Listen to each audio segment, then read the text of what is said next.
barke borom Touba barke borom Touba barke borom Touba.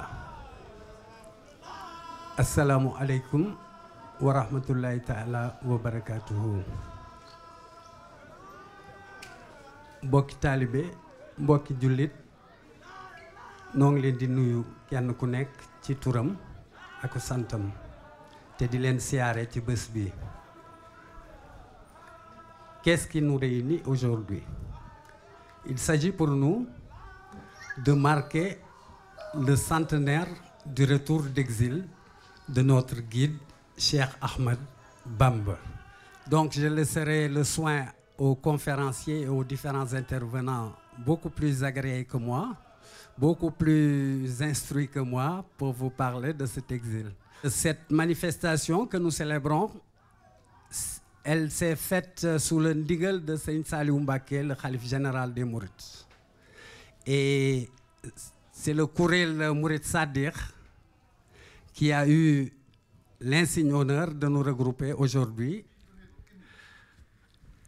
Sarsara sunu borom dogal na daaw jéeg dem nañu ba foofa demaloon nañ leen Serigne Touba boole woon nañu ci benn kuréel bu tudd Ansar Diinul Islam hamdi wa shukri liman kulli bihi saara lahu ridan duna suxtin inda sarsara lahu shanaayi wa ridwaani bila saxatin musxaada lii min banni deymaani ansaara lillahi la dal abaari makrumatan min artaama man jaama man saara muy doog a wax inna lazina ila sarsara xat xasadahoo ziyaarati faaraxoo daaray ni nag àddina ak àllaaxira aw saara.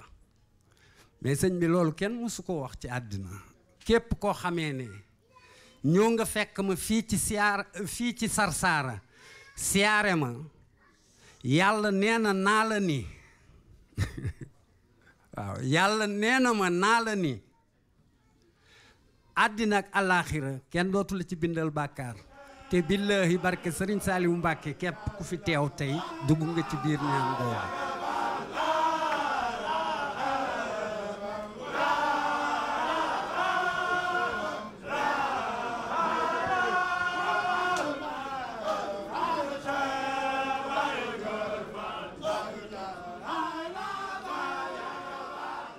أعوذ بالله من الشيطان الرجيم بسم الله الرحمن الرحيم والصلاة والسلام على أشرف المرسلين سيدنا الشفيع الكريم خير كل خلق أحمد عليه صلى وسلم سرمدا محمد رسول الله صلى الله تعالى عليه وسلم.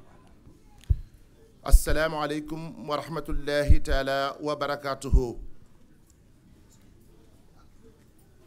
Notre guide Cheikh Al-Khadim le disait si bien: Inna lazina ila sarsara qad qasadu ziyarati faraxo daarini awsar lil Mustafa nawaytu ma yujaddidu sunnatu al kharara wa inni Ahmed. Notre ziar s'élève avec l'ensemble des talibés et frères musulmans ici présents pour être dirigé à celui qui représente ici Cheikh Al-Khadim par son petit-fils ici présent, fils d'un éminent successeur de Khadim Rassoul, Cheikh Mohamedou Fadel, en la personne de Cheikh Mohamedou Khaban Fadilou. Mon intervention aujourd'hui aura comme objectif de vous démontrer une chose et une deuxième. La première, c'est celle-ci. L'exil de Mauritanie n'est pas du tout, bien que difficile, au moment où il fallait encore éprouver Cheikh Al-Khadim ou essayer de savoir si Serigne Touba était réellement Khadim Rasoulillah.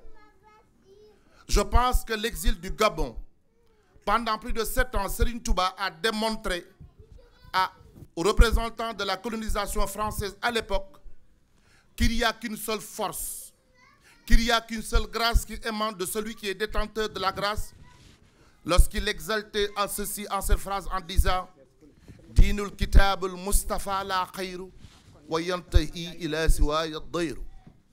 Il n'y a rien de plus exaltant, rien de supérieur, rien qui galvanise autant de grâce que l'islam et que le livre qui est descendu sur le prophète Mohammed, qui est le Coran. Suivre ces principes ne pouvait apporter aucun préjudice à l'homme. Malheureusement, il y avait aussi quelque chose. Cela veut dire le complexe, ou pour ne pas dire des complexes. Le retour de Serigne Touba au rayon de gloire, béni par Allah subhanahu wa ta'ala, béni par Mohammed alayhi salam, avait fait en sorte que les nègres africains, damnés par la colonisation et mieux avant cela, damnés par l'esclavage, et je pense que l'île de Gorée en est un témoin, les gens commençaient et continuaient à croire que Cheikh Ahmadou Bamba pouvait encore avoir des complexes. Le complexe s'arc-boutait tout simplement autour de la coloration de sa peau noire. Il fallait l'amener quelque part où il n'y avait que des gens qui avaient la couleur blanche. Il fallait l'amener en Mauritanie où il y avait encore des descendants du prophète Mohammed, des shérifs. Et en ce moment-là, le noir, le nègre qui était chez Ahmad Bamba n'aura pas du tout la possibilité de lever la tête haute. Il n'avait rien compris. Ce qu'il ne savait pas, c'est que celui qui a hérité Zahiran wa Batinan Mohammed était Khadim al-Mustafa chez Ahmad Bamba. Et il ne suit pas un homme de cette envergure d'avoir un complexe, quel qu'il soit, envers une créature, quelles que soient les créatures. C'est pourquoi, en l'amenant, parce que, effectivement, dans sa recherche et de sa quête de Dieu, Serigne Touba a eu à galvaniser les œuvres des hommes qui ont eu à le précéder, des hommes de Dieu, des awliyaï qui étaient comme Cheikh Abdul Qadir Jilani, Sultan al-Awliyaï, comme Cheikh Ahmed Tidiane Sharif de Fès, ou Abad Hassan Sazeli, ou d'autres hommes. Ils avaient cru que Serigne Touba n'avait pas encore les grâces toutes bien mesurées et aussi grandes que Dieu lui avait données. C'est pourquoi ils l'ont emmené en Mauritanie donc pour un complexe, parce qu'il était un noir, parce que Serigne Touba était un nègre. Ils l'ont amené en Mauritanie parce qu'ils croyaient en fait que, certes, Cheikh Mohamed Anta Sali, frère de Serigne Touba, avait eu aussi à avoir le wird de Qadriya. Cheikh Ahmadou Bamba aussi avait eu à avoir le wird de Qadriya. Ce qui n'est pas du tout d'une mauvaise envergure. Au contraire, Cheikh Abdul Qadir Jilani avait une grâce et des grâces. Mais cependant, il avait dépassé l'ensemble de ces hommes de Dieu. Serigne Touba n'est égal à aucune créature qui a eu à travailler pour Mohammed sallallahu alayhi wa sallam. Du morom, moromantewut. C'est pourquoi Cheikh Sidiya Baba, qui était un cadre, qui avait dit certainement que la famille bénie de Cheikh Ahmadou Bamba avait eu à utiliser le wird de Qadriya, certainement. Lui était le chef spirituel de Serigne Touba. C'est ainsi que Cheikh Sidiya Baba, croyant qu'il était réellement le maître spirituel de Serigne Touba, prenant congé avec Serigne Touba et partit. Mais qu'est-ce qui lui arriva? Des mésaventures, des adokalpés, des colporteurs qui ont eu à l'attaquer. Aussitôt, il est revenu vers le cheikh lui disant: mais pourquoi est-ce que vous ne m'avez pas dit qu'au sortir d'ici, j'aurais eu des problèmes?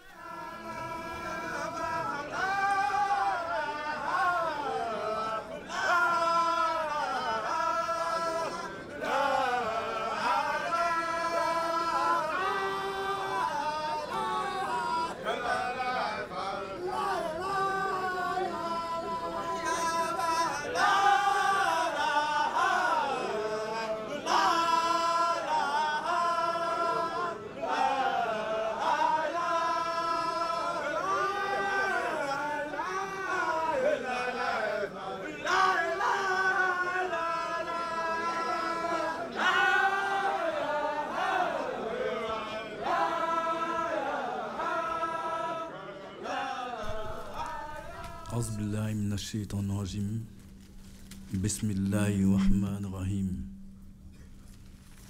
اللهم صل على سيدنا محمد وسلم أما بعد. Je suis très heureux aujourd'hui d'être parmi vous Et je vous citerai une phrase de notre maître Cheikh Ahmad ibn Muhammad ibn Abibala Kadim Wassoul, qui disait que aujourd'hui c'est un jour de lumière, c'est un jour de gloire. Aujourd'hui, Dieu, Allah subhanahu wa ta'ala, a amené la lumière là où il y a l'obscurité. Et je crois que cette phrase, c'est une phrase que nous devons méditer, puisque Seigneur Touba parlait de lui, on aura beau utiliser tous les mots les plus profonds, les plus importants, nous n'arriverons pas ni à le définir, ni à expliquer cette grandeur et cette bénédiction immense qu'il a reçue d'Allah subhanahu wa ta'ala. Donc je préfère parler de son enseignement. Et j'ai retenu une phrase qui est très importante, une deuxième phrase. Je suis éternel, et chaque jour je vivrai plus intensément parmi vous, vous amenant une félicité qui ne finira jamais. Ce que je pense, c'est que nous avons aujourd'hui un travail immense devant nous, parce que nous avons reçu une bénédiction immense en la personne de Cheikh Ahmad ibn Muhammad ibn Abibala Kadim Wassoul, Cheikh Ahmad Bamba. Il a tout fait, il a brisé toutes les barrières. Et pour comprendre ce qu'il a apporté, vous savez très bien qu'il n'est pas venu comme ça. Dieu, Allah subhanahu wa ta'ala, dans sa miséricorde, ne descend pas des lumières aussi prestigieuses. Il a dit, nous ne créons rien, nous n'avons rien créé en vain. Vous savez très bien qu'avant la venue de Cheikh Ahmad ibn Muhammad ibn Abibala, Cheikh Ahmad Bamba, la position du monde de cette époque, c'était l'esclavage, c'est-à-dire la barbarie des hommes envers d'autres hommes, qui prenaient des hommes comme eux et les traitaient comme des animaux. Les hommes noirs du continent africain étaient pourchassés, emprisonnés, embarqués dans des caravelles, dans des conditions inhumaines. Et vous savez que ce sont des millions d'hommes qui ont été arrachés à l'Afrique mère. Et ces millions d'hommes qui étaient désespérés, dans leur désespoir, il n'y avait plus rien. Et ils appelaient le seul qu'on appelle, lorsque on n'a plus d'espoir, Dieu, Allah subhanahu wa ta'ala. C'est cette plainte, ce murmure, cet appel. Et Allah subhanahu wa ta'ala a déclaré dans le Coran, demandez-moi et je vous donnerai. Et c'est cet appel continuel, ces pleurs, ces plaintes. Et Dieu, Allah subhanahu wa ta'ala, a répondu. Il a descendu l'âme de celui que nous appelons Cheikh Ahmad Bamba, Kadim Wassoul, pour nous éclairer, pour nous montrer le chemin. Et c'est pourquoi je dis que nous devons bien nous cramponner à cet enseignement, parce que si nous suivons ce chemin, nous ne pouvons pas échouer.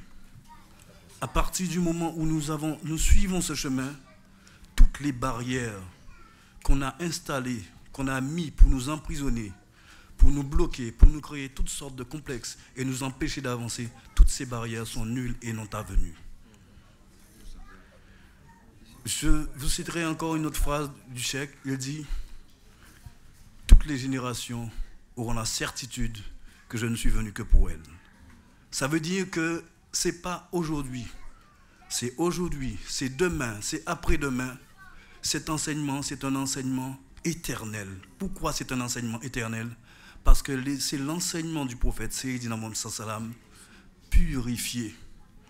Il a retiré de l'enseignement tout ce que les hommes avaient ajouté.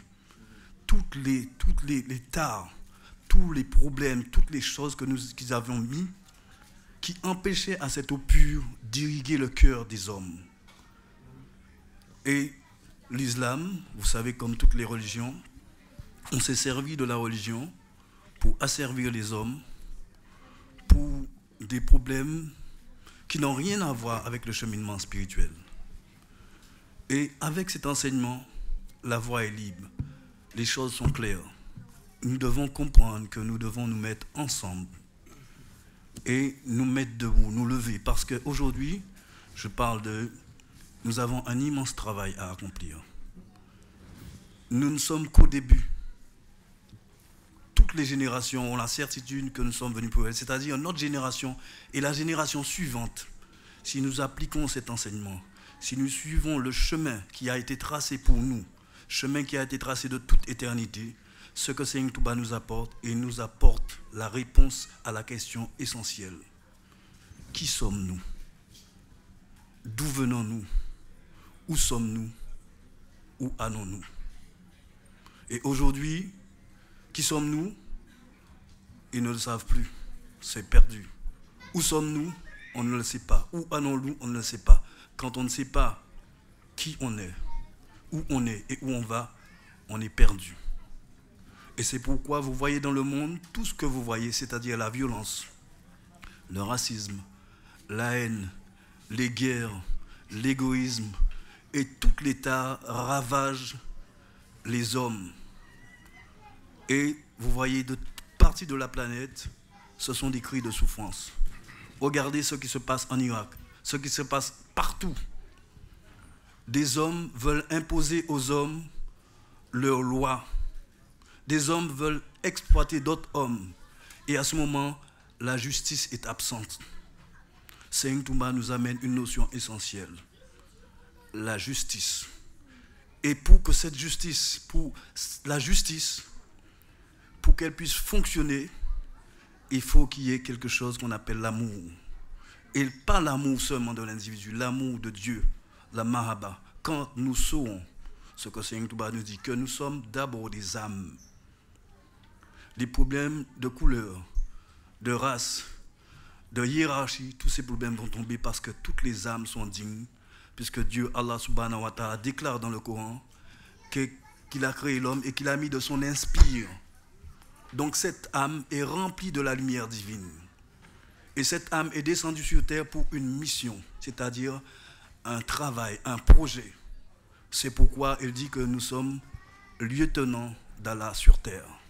Et c'est cette lieutenance qui est venue nous rappeler Cheikh Ahmadou Bamba en faisant parfaitement ce service, c'est-à-dire lieutenant de Dieu sur terre, c'est-à-dire celui, vous savez, le lieutenant de Dieu, c'est celui à qui tout obéit.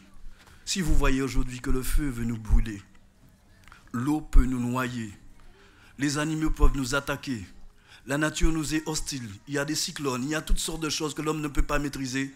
Non, quand en vérité, quand Dieu, il a créé l'homme à la base, il a appelé les anges et les anges se sont inclinés devant Adam. Et Adam est notre ancêtre. Seigneur Touba nous dit, repliez-vous en Adam. Il faut se souvenir de ce qui s'est passé, de ce pour prouver ce qu'on est, ce que nous sommes. Nous sommes d'abord des âmes qui viennent et qui descendent dans un corps. Et à travers ce corps, nous avons un contact, une mission d'amour. Seigneur Touba dit, tu es venu sur terre, tu as trouvé des choses, des hommes ont souffert, ils ont pleuré, ils sont morts, ils ont laissé ces choses. Tu n'as pas trouvé la terre vide. Toi, à ton tour, travaille pour pouvoir laisser un acte, une preuve de ton amour, un acte d'amour sur cette terre. Donc, il a donné, vous savez que le travail, il a donné au travail sa véritable dimension, c'est-à-dire un acte d'amour fait pour Dieu, uniquement. Vous savez pourquoi aujourd'hui il y a des problèmes de chômage, il y a des problèmes de travail? Parce que le travail, ce n'est plus une question de travail, c'est une question d'exploitation des hommes par les hommes. C'est une question d'empocher de l'argent, c'est une question de remplir les comptes en banque. Et à cause de cela, on ravage toute la planète. On dessine des peuples, on crée des génocides, on crée toutes ces souffrances. Je vous parle pour vous dire que Seigneur Touba est le médicament que Dieu a envoyé pour sauver cette planète. Et que nous sommes malades, que la maladie nous ravage, elle ravage les cœurs des hommes, elle ravage l'âme des hommes. Nous avons perdu cette lumière que Dieu a mis en nous de toute éternité. Vous savez bien que dans le Coran, Dieu nous dit, ne suis-je pas votre Seigneur? Il vous a posé cette question à tous. Il n'y a pas un homme sur terre à qui cette question n'a pas été posée. Simplement, nous l'avons oublié. Seigneur Touba nous l'a rappelé. Il nous l'a rappelé et il est venu le vivre avec nous dans des moments difficiles, des difficultés extraordinaires. Et ce voyage en Mauritanie, c'est un voyage qui parachève le succès de sa mission. Cette mission est un immense succès. Maintenant, c'est à nous d'agir. Tout est là. Il a écrit des livres et des livres, des enseignements et des enseignements. Il a agi, il a parlé. Maintenant, il faut que nous puissions nous mettre debout, appliquer le médicament que le médecin est venu pour nous guérir. Et si nous appliquons ce médicament, nous allons avancer. Vous savez, l'état dans lequel est l'Afrique actuellement, c'est un état, c'est très difficile parce que, pourquoi? L'esclavage, la colonisation, et la colonisation qui continue parce que j'entends certains dire que certains États d'Afrique sont indépendants. Aucun pays d'Afrique n'est indépendant. Aucun. Vous savez, quand on parle une langue étrangère, quand on a une armée étrangère sur son sol, et quand on n'a aucune industrie, quand on a un argent étranger, c'est-à-dire franc CFA, on n'est pas indépendant, on ne peut pas avancer. Mais je vous dis, Seigneur Touba nous a donné la solution. La solution, c'est première chose, la foi. La foi dans le cœur de l'homme, la pureté et l'amour. Et élever son âme et nous mettre ensemble. Agir, réfléchir selon les enseignements. Le premier enseignement qu'il nous a donné, c'est de nous reconnaître en tant que frères. Nous aider, nous soutenir et entreprendre. Parce que si le travail n'est plus un esclavage, si le travail, ce n'est plus pour le profit, si le travail devient maintenant un acte sanctificateur, c'est-à-dire un acte d'adoration, alors nous pouvons relever toutes les situations. Nous pouvons gagner cette bataille, c'est-à-dire cette bataille actuellement, pas seulement en Afrique, partout dans le monde. D'un côté, il y a l'industrialisation, mais il y a aussi le vide spirituel. De notre côté, il y a cette lumière spirituelle, mais il n'y a rien comme matériel. Alors, dans ce combat que mène, parce que ce combat, c'est Satan qui mène ce combat, nous pouvons être gagnants en suivant le messager des messagers, Seydina Mohamed Sallam, et en suivant par là le guide, c'est-à-dire celui qui est venu rappeler le message, Cheikh Ahmad ibn Muhammad ibn Abibala, Kadimou Asoullahi, Radiallahu ta'ala anhu, celui qui a déclaré « Je suis éternel et chaque jour je vivrai plus intensément parmi vous. Ma pensée et mes idées traverseront les océans et ramèneront tous les peuples, tous les frères d'Afrique que le colonisateur a dispersés de par le monde. » Et Seigneur Touba n'emmènera pas seulement les frères d'Afrique, il emmènera tous les hommes parce qu'il est le modèle des hommes. Vous savez, quand l'usine Renault crée un véhicule, on dit qu'il crée un prototype.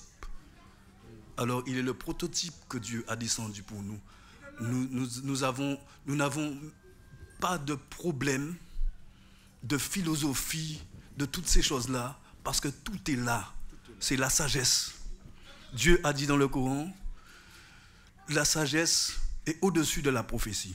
Pourquoi? Parce que la prophétie, c'est un homme qui descend. Ce sont des envoyés, un homme. Mais la sagesse, c'est pour toute l'humanité. Et si l'humanité, tous les hommes ont la sagesse, l'humanité ne saurait pas ce qu'elle est. Je vous donne un exemple. Si vous voyez ici en Europe, regardez, il n'y a plus de forêt, il n'y a plus d'animaux.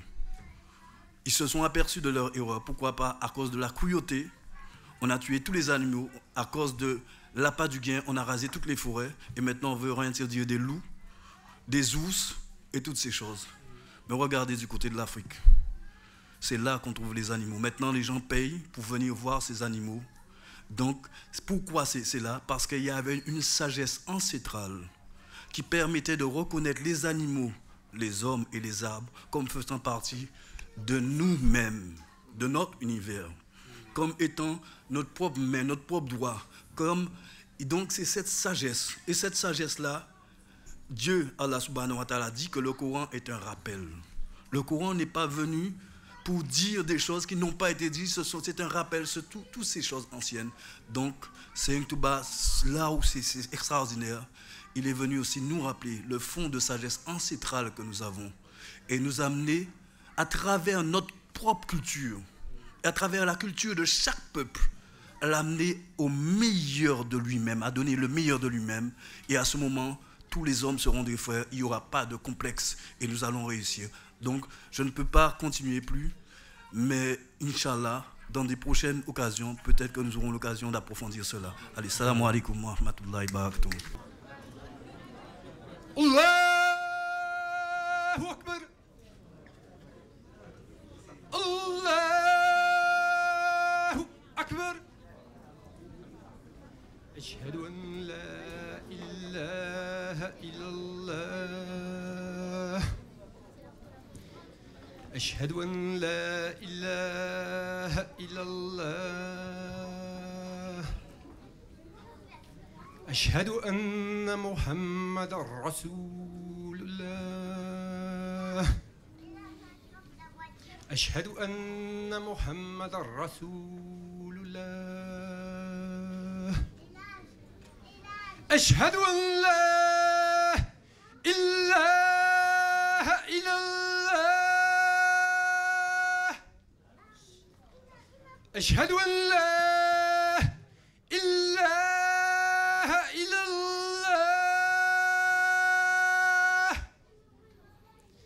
أشهد أن محمد رسول